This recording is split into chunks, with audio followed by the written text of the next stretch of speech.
LED LCD TV repair में आज बताएंगे दोस्तों। पैनल बूस्टर मॉड्यूल लगाना होता है, उसको हम कैसे मॉडिफाई करके कैसे लगा सकते हैं, किस हिसाब से ABDD voltage, BGH voltage, BGL voltage, HVDD जो वोल्टेज होगा और वीकॉम वोल्टेज होगा, उसको हम कैसे पैनल बूस्टर मॉड्यूल से मॉडिफिकेशन करके दे सकते हैं। पूरा डिटेल आप लोगों को इस वीडियो में देखने को मिलेगा। अगर आप लोग ये वीडियो देख लेंगे तो आप लोगों को पता चल जाएगा जो पैनल बूस्टर मॉड्यूल होता है उसको हम कैसे मॉडिफिकेशन करके कैसे लगा सकते हैं। जो पैनल बूस्टर मॉड्यूल होता है वह तब तक नहीं काम करेगा जो वोल्टेज मिनिमम हमको चाहिए उस हिसाब से पैनल की नॉलेज होना चाहिए। आप लोगों को पता होना चाहिए कि जो पैनल में वोल्टेज बनेगी वह किस हिसाब से बन सकती है। कोई भी पैनल होती है वह 3 वोल्टेज से चलती है। एक 3.3 वोल्ट की पैनल होती है और एक 5 वोल्ट की पैनल होती है, और जो एक होता है 12 वोल्ट की पैनल होती है। मदरबोर्ड से वीसीसी सप्लाई अगर टिकोन बोर्ड लगा होगा तो टिकोन बोर्ड पर चला जाएगा, अगर सोर्स पीसीबी लगा होगा तो वह सोर्स पीसीबी पर चला जाएगा। उसके बाद जो फर्स्ट वोल्टेज बनेगा 3.3 वोल्ट बनाया जाएगा। अगर 3.3 वोल्ट की पैनल होगी वीसीसी से डायरेक्ट वीडीडी वोल्टेज बना लिया जाएगा। अगर 3.3 वोल्ट की पैनल होगी तो वीडीडी वोल्टेज 3.3 वोल्ट बन जाएगा। अगर 5 वोल्ट का पैनल है तो वीडीडी वोल्टेज बनाने के लिए एक रेगुलेटर लगाकर 3.3 वोल्ट बना लिया जाएगा। अगर 12 वोल्ट की पैनल होगी वीडीडी वोल्टेज बनाने के लिए डीसी टू डीसी आईसी के अंदर बक कन्वर्टर द्वारा 3.3 वोल्ट बना लिया जाएगा। जो डीसी टू डीसी आईसी होती है उसके अंदर बक कन्वर्टर और बूस्ट कन्वर्टर इनबिल्ट होती है, इसलिए हम डीसी टू डीसी आईसी को कह सकते हैं पैनल की पूरी power supply DC to DC IC होती है, क्योंकि यह बक वोल्टेज भी बनाने का काम करता है और बूस्ट वोल्टेज बनाने का भी काम करता है। पैनल में वोल्टेज बनाने का काम करता है वह डीसी टू डीसी आईसी होती है, जिससे बक कन्वर्टर और बूस्ट कन्वर्टर वोल्टेज लेकर सर्किट को मैनेज किया गया होता है। सोर्स पीसीबी से लेकर गेट काप तक वोल्टेज पहुंचाने का काम डीसी टू डीसी आईसी का होता है। जब तक डीसी टू डीसी आईसी से बक वोल्टेज और बूस्ट वोल्टेज नहीं बनेगी तब तक पूरी पैनल कुछ भी काम नहीं करेगी। यह सब हमको पहले पता होना चाहिए, तब जाकर पैनल बूस्टर मॉड्यूल लगा सकते हैं। उसके बाद जब वीडीडी वोल्टेज 3.3 वोल्ट बन जाएगा तब जाकर जो वीडीडी सप्लाई होगी टिकोन आईसी पर जाएगी, क्योंकि जो टिकोन आईसी होती है टिकोन आईसी की वीसीसी सप्लाई 3.3 वोल्ट होती है, इसलिए हमको वीडीडी वोल्टेज की जरूरत होती है। जो वीडीडी वोल्टेज होगी टिकोन आईसी पर चली जाएगी। जो टिकोन आईसी की वीकोर वोल्टेज होगी वह वीकोर वोल्टेज हो सकता है डीसी टू डीसी आईसी के इंटरनल बक कन्वर्टर द्वारा वीकोर वोल्टेज टिकोन आईसी को दे दिया जाए, या हो सकता है जो वीकोर वोल्टेज हो एक रेगुलेटर लगाकर वीकोर वोल्टेज बना लिया जाए। पैनल में देखना होता है अगर कोई भी पैनल है, अगर उसमें जो वीकोर वोल्टेज बनेगा, अगर वीकोर वोल्टेज रेगुलेटर लगा है तो वीकोर वोल्टेज उससे बनेगा। अगर वीकोर वोल्टेज का कोई भी रेगुलेटर नहीं लगा है तो 100 में से 100% जो डायरेक्ट वीकोर वोल्टेज होगा डीसी टू डीसी आईसी के बक कन्वर्टर द्वारा बनाया जाएगा। कॉइल यूज किया जा सकता है। कंपनी के हिसाब से ये अलग अलग सर्किट डायग्राम हो सकती है। वीकोर वोल्टेज मिलने के बाद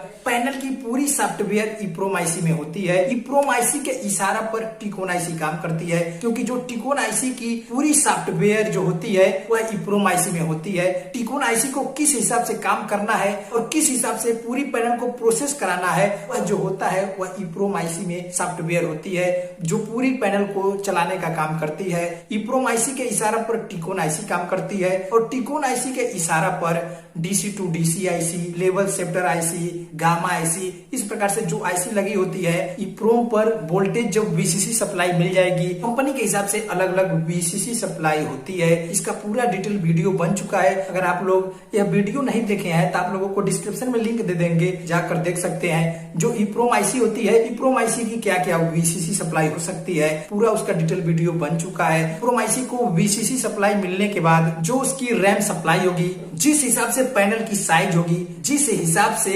सॉफ्टवेयर इनबिल्ट होगा ईप्रोम में, उस हिसाब से रैम लिया जाएगा। जो इसमें रैम लगा होगा कंपनी के हिसाब से ये अलग अलग रैम हो सकता है। अगर DDR1 होगा तो 2.5 वोल्ट होगा, अगर DDR2 होगा तो 1.8 वोल्ट होगा, अगर DDR3 होगा तो 1.5 वोल्ट होगा, अगर DDR4 होगा तो तो 1.2 वोल्ट बन जाएगा, यानी जो रैम होगी उसकी वोल्टेज टिकोन आईसी को दे दिया जाएगा। अगर DDR1 रैम होगा 2.5 वोल्ट दे दिया जाएगा।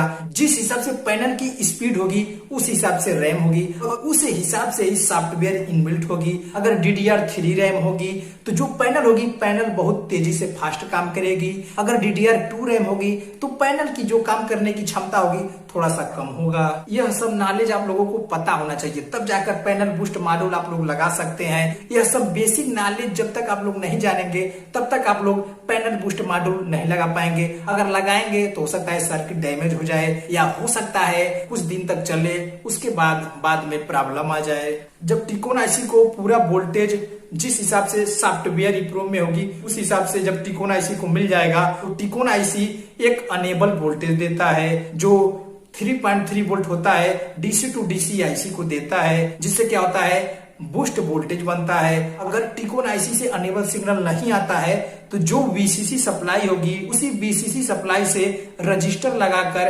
अनेबल वोल्टेज ले लिया जाएगा। जब तक स्टैंड बाय में होगा तब तक डीसी टू डीसी आईसी से अगर 12 वोल्ट की पैनल होगी तो VDD 3.3 वोल्ट बनेगी।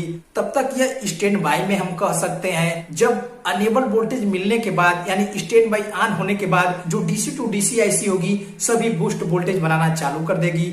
जो फर्स्ट बूस्ट वोल्टेज बनेगा AVDD बनेगा, उसके बाद VGH बनेगा, VGL वोल्टेज बनेगा और VGL वोल्टेज बनने के बाद HVDD वोल्टेज बनेगा और हो सकता है डीसी टू डीसी आईसी से विकॉम वोल्टेज बने।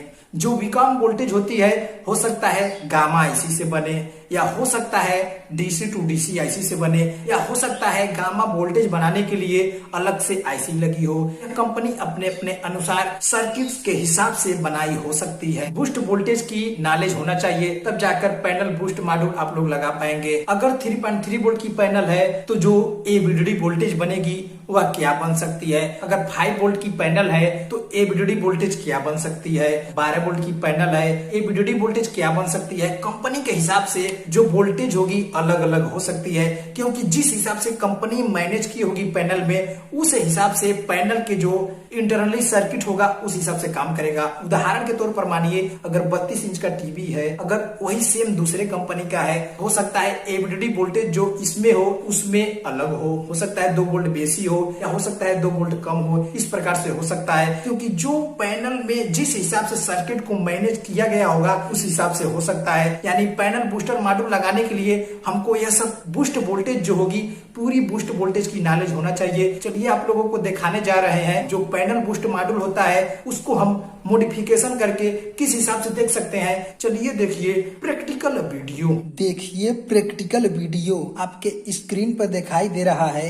यह जो पैनल बूस्टर मॉड्यूल होता है इसको हम कैसे मॉडिफिकेशन कर सकते हैं पूरा डिटेल आप लोगों को इस वीडियो में देखने को मिलेगा। यह जो मॉड्यूल होती है इसमें कौन कौन सी वोल्टेज हम ले सकते हैं और इस मॉड्यूल की जरूरत क्यों होती है। हम चाहे तो अलग से वोल्टेज भी दे सकते हैं। इस मॉड्यूल की क्यों आवश्यकता पड़ती है। देखिए इस मॉड्यूल की आवश्यकता इसलिए पड़ती है क्योंकि जो पैनल होती है पैनल में जो AVDD वोल्टेज होता है, VGH वोल्टेज होता है और जो VGL वोल्टेज होता है इसमें वोल्टेज के साथ सिग्नल होता है। अगर कहीं से और हम वोल्टेज जो देना है AVDD voltage, VGH voltage, VGL voltage अगर हम देते हैं तो पैनल कुछ दिन के बाद खराब हो जाएगा, यानी कुछ दिन तक चल सकता है उसके बाद पैनल खराब हो जाएगा। इसलिए अगर हमको AVDD, VGH, VGL वोल्टेज देना होता है इस पैनल बूस्टर मॉड्यूल से हम देते हैं। VDD वोल्टेज 3.3 वोल्ट भी ले सकते हैं और विकॉम वोल्टेज भी ले सकते हैं। उस हिसाब से हम इसको यूज कर सकते हैं। पैनल में यह पैनल बूस्टर मॉड्यूल यूज करने का मकसद सिर्फ यही है कि पैनल की सुरक्षा। उदाहरण के तौर पर मानिए अगर हमको 16 वोल्ट AVDD वोल्टेज देना है, अगर हम कहीं से और बूस्ट सप्लाई से 16 वोल्ट देते हैं तो उस केस में क्या होगा, जो पैनल होगी पैनल बहुत जल्दी खराब हो जाएगा। अगर VGH वोल्टेज भी अगर हम अलग कहीं से दे देते हैं, अगर पैनल काम करती है तो कुछ दिन बाद पैनल खराब हो जाएगी। इसीलिए यानी यह जो मॉड्यूल होता है यह वोल्टेज भी बनाता है और यह सिग्नल भी बनाता है, यानी वोल्टेज के साथ सिग्नल भी जाता है। इसीलिए पैनल में अगर AVDD, VGH, VGL यह सब वोल्टेज अगर मिस होता है तो हमको पैनल बूस्टर मॉड्यूल को लगाकर ही हम पैनल सही कर लेते हैं। देखिए अगर इसको हमको लगाना होगा तो किस हिसाब से हम मॉडिफिकेशन कर सकते हैं। देखिए यहाँ पर ये आउटपुट वोल्टेज निकलेगा। इस मॉड्यूल की जो VCC सप्लाई है यहाँ पर 12 वोल्ट है, यानी 12 वोल्ट देने के बाद यहाँ पर VDD सप्लाई भी बन जाएगा, VGL भी वोल्टेज बनेगा, Vcom वोल्टेज भी बनेगा, AVDD वोल्टेज भी बनेगा। अगर उदाहरण के तौर पर मानिए किसी पैनल में हमको लगाना है तो हमको पता होना चाहिए AVDD वोल्टेज मिस है। AVDD वोल्टेज मिस है तो पहले हमको यहाँ पर 12 वोल्ट सप्लाई दे देना होगा, उसके बाद रीसेट से सेट कर लेना होगा। यानी जो पैनल की सप्लाई है जिस प्रकार से होगी पहले उसको हम सेट कर लेंगे। सेट करने के बाद जो वोल्टेज होगा पैनल पर दे देंगे और पैनल काम करने लगेगा। पैनल में लगाते समय हमको यह पता होना चाहिए पैनल के टेस्ट पॉइंट पर शॉर्टिंग नहीं होना चाहिए। पूरा हम उसको चेक करने के बाद ही लगाएंगे, नहीं तो क्या होगा, वोल्टेज नहीं बनेगी और पैनल सही नहीं होगी। यानी जो जो वोल्टेज हमको लेना है उससे पहले पैनल की वोल्टेज पता होना चाहिए, AVDD है कि VGH है कि VGL है। जो वोल्टेज हमको पता है कि यहाँ इतना वोल्टेज चाहिए, उस हिसाब से हम इस रीसेट को सेट कर लेंगे। पहले यहाँ पर सप्लाई देंगे और इस रीसेट को सेट कर लेंगे और इस रीसेट को सेट करने के बाद वोल्टेज जब यहाँ पर बन जाएगा तो हम पैनल में दे देंगे। इस प्रकार से हम प्रैक्टिकली में मॉडिफिकेशन करके इस रीसेट से सेट करके आउटपुट वोल्टेज लेकर पैनल में जो वोल्टेज चाहिए उस हिसाब से हम दे सकते हैं। मेरा हर चीज पर वीडियो बन चुका है। यह वीडियो देखने के बाद आप लोगों को डिस्क्रिप्शन में लिंक दे देंगे, जाकर देख सकते हैं।